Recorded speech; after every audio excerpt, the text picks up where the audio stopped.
Good evening and thanks for joining us on this election day. I'm Darian Trotter. We've got team coverage of the city's runoff election, starting with the biggest race of the night that will determine who will be San Antonio's next mayor.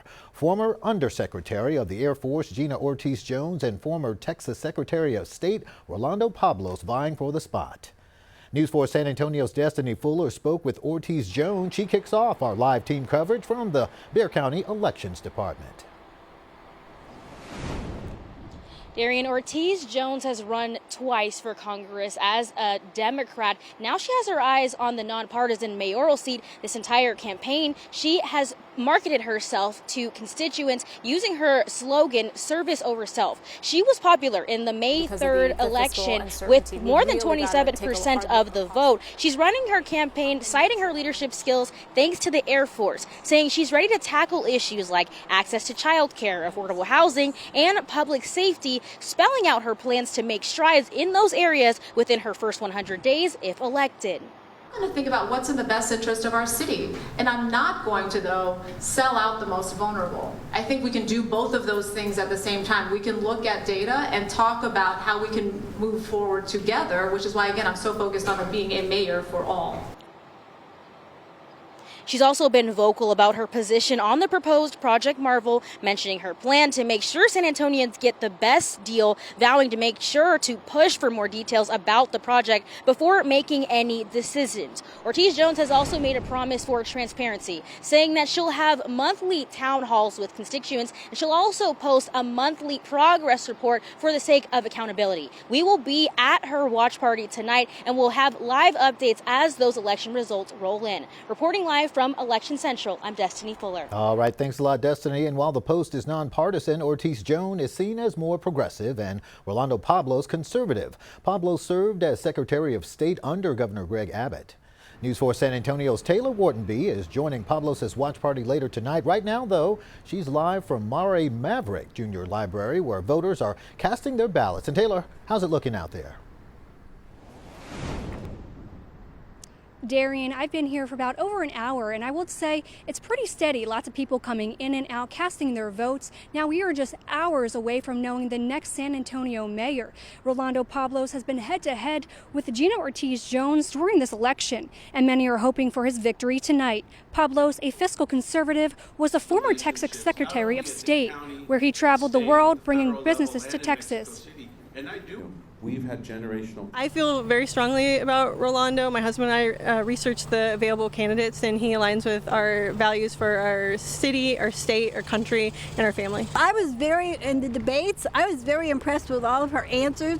She just seemed to have a really good grasp on many of the issues in San Antonio, especially from Port SA and Military City USA, and just all of the things that are going on. She's really done her homework. And like you said earlier, I will be at Rolando Pablos' watch party later tonight and bring you all the coverage on that. Reporting live, I'm Taylor Whartonby, News 4 San Antonio. Thanks a lot, Taylor. In addition to the mayor's seat, 4 San Antonio districts will elect city council leaders tonight. 3 of them had their council seats vacated because they wanted to run for mayor in the general election. The 4th is an incumbent fighting to keep her seat in District 1. Let's start with that race. News 4 San Antonio's Phil Sterling is live from Stoneworks in Alamo Heights, where Patty Gibbons is holding her watch party.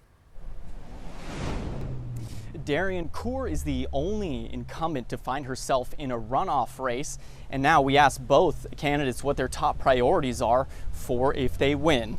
Coor says her priority is affordable housing. She also wants to continue the growth of major and minor home rehab programs and supports a pilot fencing program to secure animals in neighborhoods. Gibbons is a former Harmony Hills Neighborhood Association president. She wants to repair streets and add lighting, sidewalks, and drainage to improve the quality of life in neighborhoods, and wants more support for law enforcement to reduce crime.